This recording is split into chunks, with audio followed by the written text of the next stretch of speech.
बिहार की राजनीति में नीतीश कुमार 2 बार पलटी मार चुके हैं। ऐसे में ये सवाल बार बार उठ रहा है कि क्या नीतीश कुमार फिर से एक बार पलटी मारेंगे। ये सवाल कई दिनों से बिहार के सियासी गलियारों में तैर रहा है। फिलहाल इसका जवाब किसी के पास नहीं है। पक्ष विपक्ष के नेता के साथ राजनीतिक पंडित भी इस सवाल का जवाब देने से कतरा रहे हैं, लेकिन चर्चा तेज है। कहने वाले तो ये भी कह रहे हैं कि बिहार विधानसभा चुनाव से पहले कुछ भी हो सकता है। यही कारण है कि ऑफर के साथ साथ अब तो बुलाया भी जा सकता है। दरअसल समाजवादी पार्टी प्रमुख अखिलेश यादव ने कुछ दिन पहले ही नीतीश कुमार से बीजेपी से समर्थन वापस लेने की मांग की थी। इसके बाद से ही बिहार में सियासत तेज है। कहने वाले तो ये तक कह रहे हैं कि अखिलेश यादव यूं ही गठबंधन तोड़ने की मांग नहीं की है। इसके पीछे सियासत जेडीयू और बीजेपी के लोग भी जानते हैं। हालांकि अखिलेश यादव के बयान के तुरंत बाद जेडीयू ने भी पलटवार किया, जिसके बाद दोनों पार्टियां में बहस छिड़ गई है।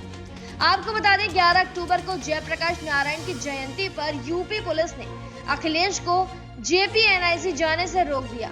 इस घटना के बाद अखिलेश यादव फायर हो गए और उन्होंने तत्काल नीतीश कुमार से केंद्र में मोदी सरकार से समर्थन वापस लेने की मांग कर दी। अखिलेश यादव के इस मांग पर जेडीयू नेताओं ने कड़ी निंदा की और कांग्रेस सरकार के साथ लागू आपातकाल की याद दिला दी। इस मामले पर जेडीयू नेता केसी त्यागी ने अखिलेश यादव पर निशाना साधते हुए कहा कि जयप्रकाश नारायण का आंदोलन कांग्रेस की तानाशाही के खिलाफ था। उन्होंने कहा कि 25 जून 1975 को इमरजेंसी लगाई गई थी। उस समय अभिव्यक्ति की कोई स्वतंत्रता नहीं थी। अखिलेश यादव की टिप्पणी अनुचित है।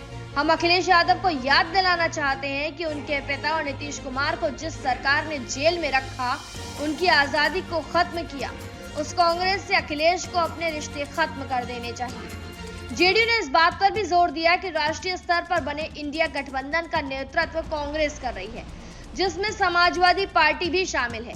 इस साल हुए लोकसभा चुनाव में विपक्षी दलों ने साथ मिलकर चुनाव लड़ा था, जिसमें अखिलेश यादव की सपा को 37 और कांग्रेस को 6 सीटें मिली थी।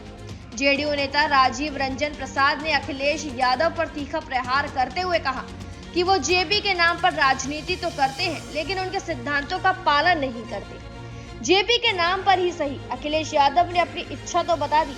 ऐसे में अब सवाल उठता है कि नीतीश कुमार जरूरी क्यों है।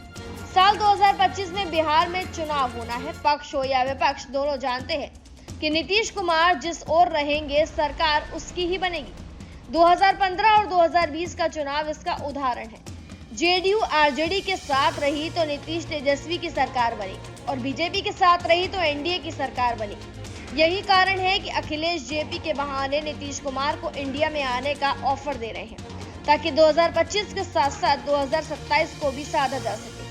आपको बता दें 2027 में यूपी में असेंबली इलेक्शन होना है।